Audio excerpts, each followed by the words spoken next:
जी, जिस तरह बात कर रहे थे कि चेक स्पेलिंग की, तो स्पेलिंग चेक आप जब यूज करते हैं तो मुख्तलिफ साइट के अंदर एरर आते हैं। उन स्पेलिंग चेक को करने के लिए हमारे पास जो कमांड है कि आप कमांड मेन्यू में जाएं और फिर स्पेलिंग को चेक कर दें, या आप शिफ्ट प्लस F7 कर दें तो आप सामने एक विंडो आ जाएगी। और अब हमने इस विंडो पे जाना है। एक HTML पे बात कर रहे हैं, ड्रीमवीवर ओपन करके आप HTML की एक फाइल बना लें। In this site we will, मैं स्पेलिंग के जानबूझ के मैं स्पेलिंग को गलत कर रहा हूं ताकि हम इसको निकाल सके। कमांड्स में आपको नजर आएगा चेक स्पेलिंग, तो Dreamweaver has read the and spell check. तो आपको ये बताने का मकसद है कि यहाँ पे उसने आपने कहा कि ये निकाला नहीं एरर्स, तो एरर्स आपके किस तरीके से निकलते हैं इसको भी आपने देखना है। अब यहां से आप देखते हैं स्पेलिंग चेक कंप्लीटेड, तो जो आपकी जैसे पैराग्राफ्स हैं या जो आपकी स्पेलिंग वाली विंडोज हैं उसके अंदर शिफ्ट F7 करके भी आप कर सकते हैं।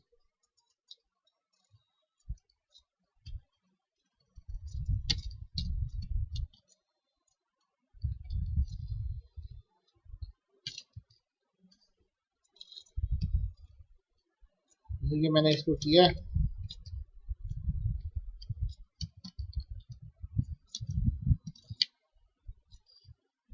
शिफ्ट F7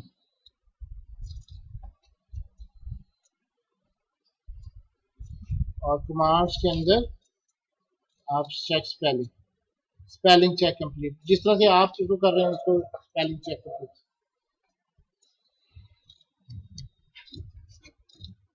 क्योंकि ये इतना, जिस तरह आप वर्ड वगैरह को देखते हैं, इतना एफिशिएंट उस तरीके से नहीं है इसका स्पेलिंग चेकिंग वाला मेथड, इसलिए आप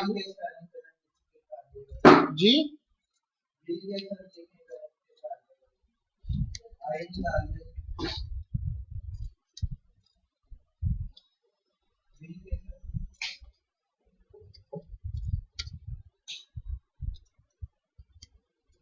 चलें जी, अब देख लेते हैं।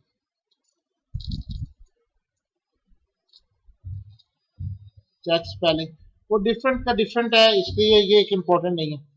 अभी आगे चलते हैं। सबसे इम्पोर्टेंट जो आज का है वो क्रिएटिंग का वेबसाइट है, और इसी चीज के ऊपर हम डिस्कशन करने जा रहे हैं।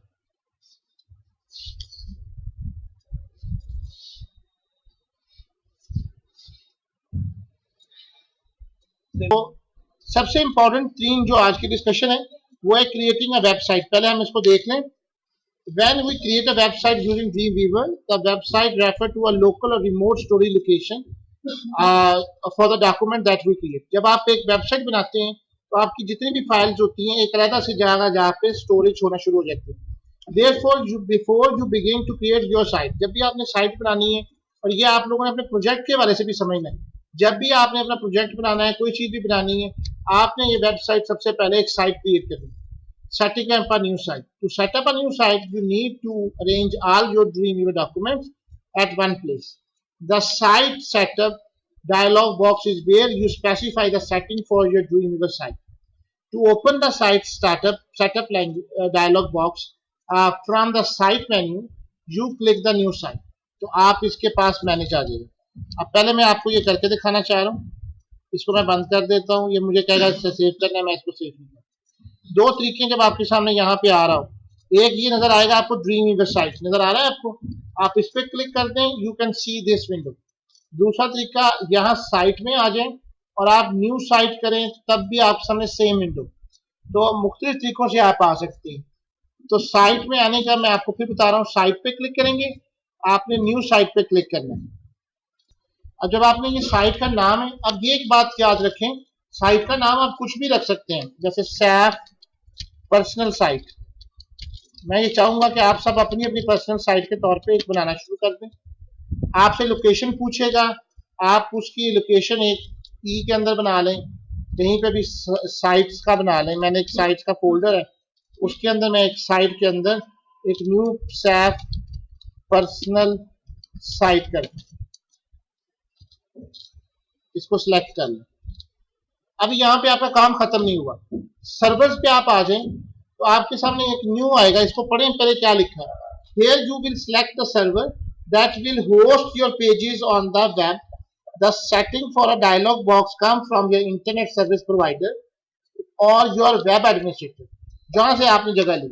अब सर्वर भी दो तरह की होती हैं, एक आपके पास लोकल होस्ट होता है और एक आपके पास इंटरनेट सर्विस प्रोवाइडर से आता है। यार तरीकाकार मैं आपको बता रहा हूँ, प्लस के निशान पे आप क्लिक करेंगे तो you should have seen a new window. तो सर्वर नेम यहाँ पे आपने, यहाँ पे फॉर एग्जांपल क्या दे दें, मैं इसका नाम लोकल होस्ट दे देता हूँ। अब यहां से बात होगी FTP, SFTP, FTP, FTP over SSL, TLS, explicit encryption और implicit expression, local network, web dev और RDS। FTP कहते हैं जी फाइल ट्रांसफर प्रोटोकॉल को। आपका अगर ISP आपको जगह देता है तो वो आपको FTP देगा या SFTP देगा। अगर आप FTP देंगे तो आपके सामने ये वाले मेन्यूज हैं, SFTP देगा तो आपने मेन्यूज देखें कि दो डिफरेंट मेन्यूज आ रहे हैं। आप FTP ओवर SSL कर रहे हैं तो कुछ और ऑप्शंस खुल रहे हैं। आपके पास लोकल नेटवर्क है, क्योंकि अभी हम लोकल नेटवर्क की बात कर रहे हैं, तो मेरे पास लोकल होस्ट है जहां पे मैंने वैम्प किया हुआ है। अभी आपको इसकी जरूरत नहीं है तो मैं बहरहाल इसका फोल्डर जो है यहाँ से बना सकता हूँ। तो मैं इसका फोल्डर नेम माई साइट दे रहा हूँ, इसको सिलेक्ट कर दें। फिर अगर आपने लोकल होस्ट पे काम करना है तो फिर आपको इसका एड्रेस भी देना होगा। अभी आपको इसकी जरूरत नहीं है, लेकिन फ्यूचर में जब आप लोग PHP वगैरह पे आएंगे तब आपको इसकी जरूरत पेश आएगी। तो आपको चाहिए कि फिर अब अपना साइट का जो एड्रेस है वो भी आप लोकल होस्ट में, जो कि C के अंदर अमूमन होता है, वैम्प में जो अभी मैंने बनाया, both will be the same one. Servers के बाद यहाँ पे दो चीजें नजर आएंगी, एक रिमोट और एक टेस्टिंग की। रिमोट का मतलब होता है कि ये आपका किसी और सर्वर के ऊपर कनेक्शन है, जबकि टेस्टिंग का मतलब है कि आपका इसी कंप्यूटर के ऊपर।